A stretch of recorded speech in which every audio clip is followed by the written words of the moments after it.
Hey everyone, it's John Morley, and welcome to my channel here on YouTube, Positive Vibrational Waves. And as I had said last time, what we're going to talk about today is a little more about memory. But before I do, I would encourage you to click on the button there at the bottom to subscribe, as you know I appreciate it, and to please click on the bell notification icon so that you're notified on future video releases that I publish to YouTube. So let's get into the topic tonight, which is memory. And the thing about memory, we have a little more to go on memory, which will be into Sunday. So if you haven't noticed by now, each week we're going to have a theme, and every single day there'll be a sub theme for the main theme that we'll have for the whole week. So this week it was basically memory. So today we're going to talk about memory and giving a speech. How many of you out there have ever had to give a speech, maybe for work or for anything? It could be maybe it was for a wedding, a best man speech, something like that. Or maybe it was a speech for a loved one that passed away. They're all different types of speeches, right? Or maybe you had to give a speech at school. You had to give a speech to get a job for a job interview. Or maybe you had to give a speech to someone for an investment. No, we don't always call them speeches, but they really are. They're presentations, they're speeches. In different terms, they're called different things. But, let's not kid ourselves. It is a speech.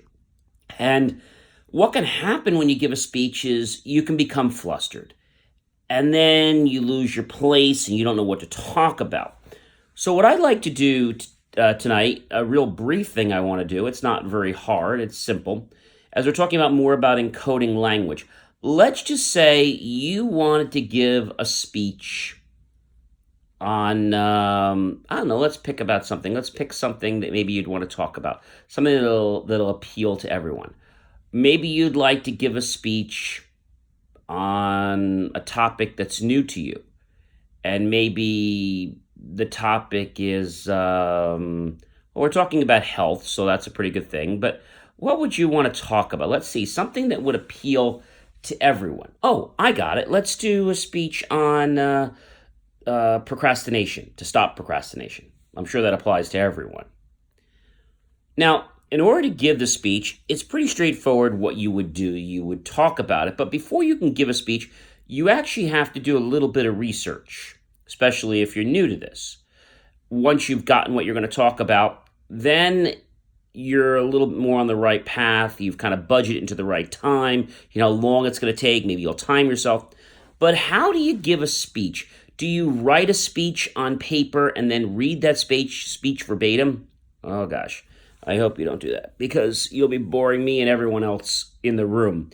You've gone to those presentations before. Myself being an engineer, it's important that we give a presentation that's not only going to be informative, but is not going to put you to sleep. Now, I seriously mean that because a lot of people think just because they have knowledge that people are going to stay awake. I got news for you. Whether you're an astrophysicist, an engineer like myself, or whether you're a painter or a janitor or whatever it is, people are not going to stay awake listening to what you have to say. They're going to lose an attention span very quickly. And if you're another fellow engineer and you're talking, well, then that may be the exception. But let's face it, you may not always be talking to a target audience that's the same as you. So you have to adapt your speech, your presentation to the type of people you're talking to. So how do you do that? Well, you have to speak general enough but cover a broad topic and then get specific. If you get specific, you have to make sure that you inform the public about what a word is or things like that. But you want to try to talk in words and terms that are going to be, again, part of the audience's standard foundation so that you can build upon it, right? We've talked about that before. Something else you want to do, though, to be able to give a good speech and to not get lost is you're not going to memorize it. Maybe you're going to write out some points, but now you're saying, oh, John, I got all these points. I don't really know how I'm going to give a speech. How am I going to memorize this 10 or 12 page speech or this 30-minute speech or 6-minute speech? How are you going to do that? Well, maybe in the beginning you can't think on your feet. And there are organizations like Toastmasters, which is a wonderful organization. By the way, I have my highest level right now. I think I'm one step away from my DTM. I just haven't had a chance to finish it. But no matter what level you are in speaking or presenting, Toastmasters is great for everyone, novices or pros. What I'm trying to get at is that when you give a speech, presentation, etc., you're going to have a lot of facts. You're going to have a lot of points. And you're not going to want to read, okay, and at this time this happens. And then this is what will happen when this kind of condition occurs. And so now what we need to understand by this, oh, that is so boring. You're just going to go to sleep. You need to make your speech interesting. But how do you make your speech interesting if you're going to read it? Well, you're not going to go route memorize it. I hope you're not going to do that. Please don't route memorize your speech. It will not come off very well. What you do want to do, though, is plan your speech, especially in the beginning. Maybe you're going to talk about procrastination. So maybe we'll talk about the fact of, wouldn't it be nice to get the things done you really want to get done without letting them lag? So you have to come up with a great speech title. Avoiding procrastination. Tips to avoid procrastination. There could be a variety of things. Maybe the one I'm going to go with is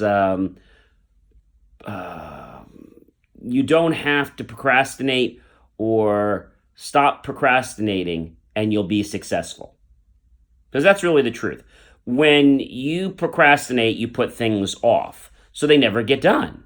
And there's always tomorrow, tomorrow, tomorrow, tomorrow. And tomorrow comes, but you never do anything that you say you're going to do because you're always putting it off for another day. All right, here's how you do it. You write down on a piece of paper, or you can use a computer, Word, Office, what have you, WordPerfect. And what you'll do, or a typewriter if you don't have any of those, and you'll write down some key points. Maybe you'll put them down like Roman numerals, like Roman numeral 1.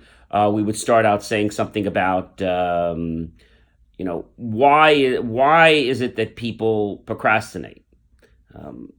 So that could be one of your headings. Another heading might be, how do you avoid procrastination? And the last one might be, what is the reason that we should stop procrastinating? Okay? Now that seems a little daunting. Now, how do you memorize all these things when you have all these points down? It's really simple. How many of you have taken a trip before? Maybe you've gone to Disney World, maybe you've gone somewhere else, or maybe you just took a trip outside to a wonderful village. And if you haven't taken a trip in a while, you can even use your home. But use something that's very familiar to you. So don't use something that you don't know a lot about. A lot of people will use the path from their house to getting to work is a great one. All right, so here's how you do it. You get up in the morning, and as you get up in the morning, you see yourself getting up. And now you are having breakfast, and as you're having breakfast, you put down on the breakfast table, and you can picture this, that you need to eat breakfast. So next to need to eat breakfast, you see a little flag there, and you notice it has something screaming out to you saying, why do people procrastinate? So now you see that. So you're having your bowl of cereal or your eggs or what have you. And as you're finishing your breakfast, you step away from the table and maybe you walk over to brush your teeth. As you're brushing your teeth, you can't help but think about now the fact that one thing people do to procrastinate and why they do it is because they're scared. So maybe when you're at your sink, you can think the fact of, you're scared at the sink, okay? And that's one thing. Now you'll walk around to, let's say, your door to leave. And just before you walk out your door, you're going to pick up your keys. As you pick up your keys, you're going to see another reason that people procrastinate is that they just don't know that they're procrastinating. And the third one is we're walking out the door and we're holding the knob and we're reaching out the door to open it. Another reason people procrastinate is because, what's another reason people procrastinate?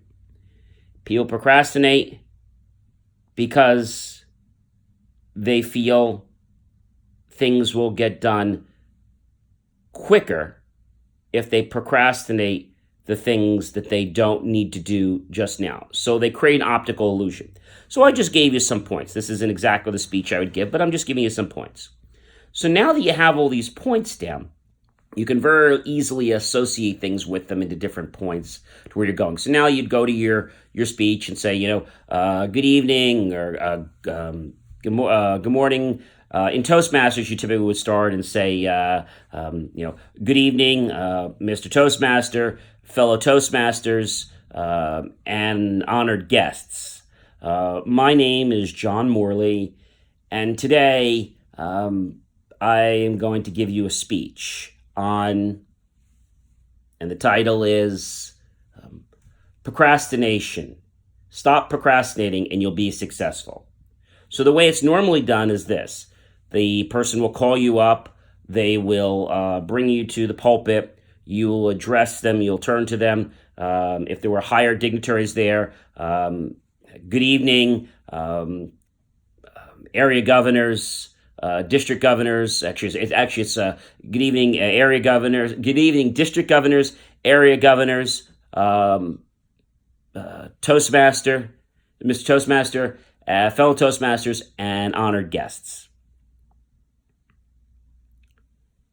Now, they've already given you, when they called your name, they've already said, John Morley, stop procrastinating will lead to success.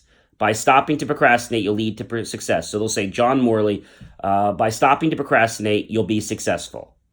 John Morley. And then I would come forward.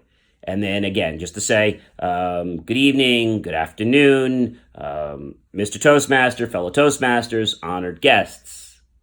How many of you have ever had the thought that you wish something would get done and it doesn't get done because you put it off? Does that happen to any of you? Hey, raise your hand. So now you're replaying that video in your mind that you just got up and you're going to your kitchen table and you're going to have breakfast. And as you're having breakfast, we're thinking about the first point that jogs, right? The first main point. And that is, why do people procrastinate? Well, people procrastinate because we walk over to the kitchen sink, they're fearful. Okay? Coming back over to get my keys, people procrastinate because not only are they fearful, but they unfortunately develop a pattern of doing this, and they're not exactly sure why or how they're doing it. It just becomes a way of life for them, so they don't know any other way. And the last way that people basically find themselves procrastinating is that they are told this is the best way that they should be doing things so that they can achieve more later. Now, whether this is true or not, I'm just making this up. And then you see yourself at the door. So I'm just giving you the idea. I'm not going through the whole point presentation, but that was just one point. Now you would anchor another point, and then you would go to that point, and then you'd walk around. So you can see how easy this works. So now, very easily, you could give a 10-minute speech, a 15-minute speech, a 30-minute speech, a 45-minute speech, an hour speech, by just using this memory technique, which is positioning. Positioning helps you to associate the picture and state to where it's going on. And then maybe the conclusion is you're getting out of your car and you're not sure what it is, so you're sitting at your desk and you anchor with that last point that in conclusion, and you remember it because you rehearsed it and now you're at that point. People, unfortunately, believe that they should procrastinate because that's the way they were taught. And if you choose to not procrastinate, you'll find that you have more time the next day to do other things. If you put things off for another day, they're not going to get done. And you're going to find yourself more frustrated. And those goals you're trying to achieve are going to become further and further away because you're going to be behind the eight ball, to speak, because you're so far behind and you can't catch up. Thus, if you want to be successful, Mr. Toastmaster, fellow Toastmasters, and honored guests, I would encourage you to make a priority list of the things that you want to get done in that day and in that week, and make sure you hold yourself accountable. For when you choose to do this, you will not only be successful, but you will find your life being one that is happier, easier, and much more fulfilling. Mr. Toastmaster, fellow Toastmasters. And then you shake their hand and you leave. So I think this was kind of important. So if you had to give a speech, I know this would work really well for you. A lot shorter than my normal videos, but I thought this was a point that would be interesting. Tomorrow, we're going to talk about the last point in memory. And what do you think we're going to talk about? Well, we talked about memory pegs. We talked about other things. We talked about how you can anchor stuff. So what's another thing that has to do with memory? Well, we talked about route real quickly, but what's another way that you can help memorize things? Well, we talked about it before. We talked about the fact where you have positioning. We're going to go through senses now and use our body's senses and sensations to actually help us remember something. Really simple, really easy. Definitely stay tuned tomorrow. And of course, if you liked my video, please subscribe. As you know, I appreciate it. And please click on the bell notification icon. And I'm going to see you tomorrow where we have the conclusion to memory. And I will reveal also what our theme will be for next week. So you'll definitely want to stay tuned in. Please share it with your friends, colleagues, family, and other people that want to have a successful life. You know, in life, we can always become a little better than we were before. And in life, we're always learning to the day we leave the world.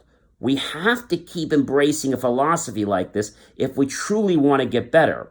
And if we make ourselves just a little bit uncomfortable each day and are able to achieve those things, we'll find that achieving those things is going to become easier and easier because that uncomfortability will suddenly become comfortable. Ladies and gentlemen, this has been, again, a pleasure spending this time with you, and I look forward to seeing you tomorrow. This is John Morley on Positive Vibrational Waves, and may all your days, your minutes, and your hours be filled with the tranquility, the peace, the serenity, and the guidance, the skills, and the confidence to not only lead you to your destination, but to have you living a life that is filled with purpose and delightment of joy. I'll see you tomorrow, everyone.